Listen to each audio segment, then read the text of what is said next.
નમસ્કાર, ગુજરાત મનોમંથન 9 માં આપનું સ્વાગત છે। હવે જોઈએ આજના સમાચાર। ભાજપના કુશાસનમાં સાયકલ શેરિંગ પ્રોજેક્ટને ગળે ટૂંપો આપી ગયો છે। તદ્દન ભંગાર હાલતમાં સાયકલો રઝળતી દેખાઈ।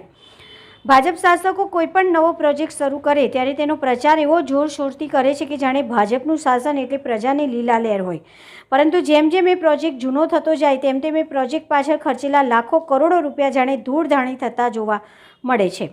એ પ્રોજેક્ટની કોઈ સાર સંભાળ લેવાવાળું કોઈ હોતું નથી, પરિણામે એને પડતો મૂકવામાં આવે છે અને પ્રજાના પૈસાનું પાણી થતું જોવા મળે છે। આવો જ એક પ્રોજેક્ટ સુરત મનપાનો સાયકલ શેરિંગ પ્રોજેક્ટ છે, જેમાં આજરોજ આમ આદમી પાર્ટીના કોર્પોરેટર મહેશભાઈ અણઘણી સરથાણા વાલક જંકશન પાસે મુલાકાત લેતા ધ્યાનમાં આવ્યું કે અસંખ્ય સાયકલો બિનવારસી કે ભંગાર હાલતમાં હતી। આ મુદ્દે ઉગ્ર પ્રતિક્રિયા આપતા મહેશભાઈ અણઘણીએ જણાવ્યું હતું કે કોન્ટ્રાક્ટર અને શાસકોની મિલીભગતને લીધે સુરતની પ્રજા માટે ચલાવેલો આ પ્રોજેક્ટ અત્યારે મરણ અવસ્થામાં પડ્યો છે। જનતાના કરોડો રૂપિયાનું પાણી થઈ રહ્યું છે।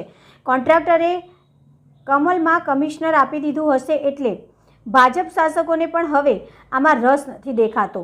ભાજપ શાસકો અને કોન્ટ્રાક્ટરોની મિલીભગત જગજાહેર છે, તેમાં સુરતની જનતા પીસાઈ રહી છે।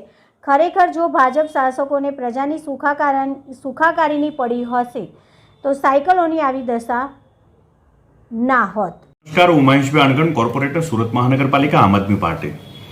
સુરત શહેરમાં વસતા લોકો માટે એમની હેલ્થની સુવિધા માટે સાયકલિંગ કરી શકે એ માટે આખા શહેરની અંદર સાયકલ શેરિંગ પ્રોજેક્ટ શરૂ કરવામાં આવેલો હતો અને એની પાછળ લગભગ 13-14 કરોડ રૂપિયા જેટલો ખર્ચ પણ કરવામાં આવ્યો છે।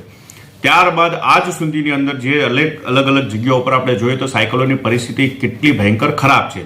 માત્ર ને માત્ર જે તે ઇજારદારને કોન્ટ્રાક્ટ આપી દીધો, એમને એમનું કામ કરી નાખ્યું, એમને ખર્ચો આપી દીધો, બધું જ આપી દીધું, પરંતુ એમની જે જવાબદારી છે સાયકલોને સાચવવાની એનું શું?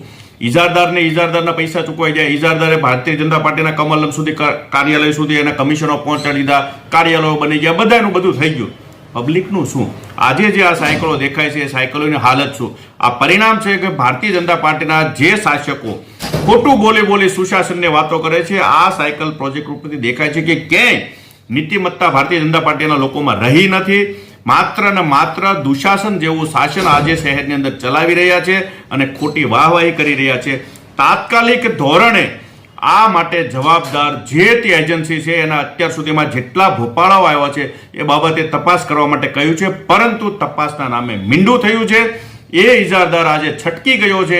એક પણ જગ્યાએ આ એક જગ્યાએ સરથાણાની એક જગ્યાની હાલત હતી, કોઈ પણ જગ્યા ઉપર આપણે જઈએ તો દરેક જગ્યાએ સાયકલ સ્ટેન્ડની આ રીતની હાલત છે। કાં તો કપડાઓ સુકાય છે, લોકો રહે છે, હવાઓ નથી સાયકલોની અંદર, ટાયરો અમુક જગ્યાએ નથી, સાયકલ ઉપર બેસી શકાય એવી પરિસ્થિતિ, લોક નથી, પરંતુ એક પણ જગ્યાએ એવી પરિસ્થિતિ નથી કે માણસને એમ થાય કે ચાલો અહીંયાથી આપણે સાયકલને લઈ શકીએ। આની પાછળના કરોડો રૂપિયા ખર્ચ્યા પછી પણ કેમ ભારતીય જનતા પાર્ટીના શાસકો અને અધિકારીઓ આ ઇજારદારની સામે પગલાઓ ભરતા નથી?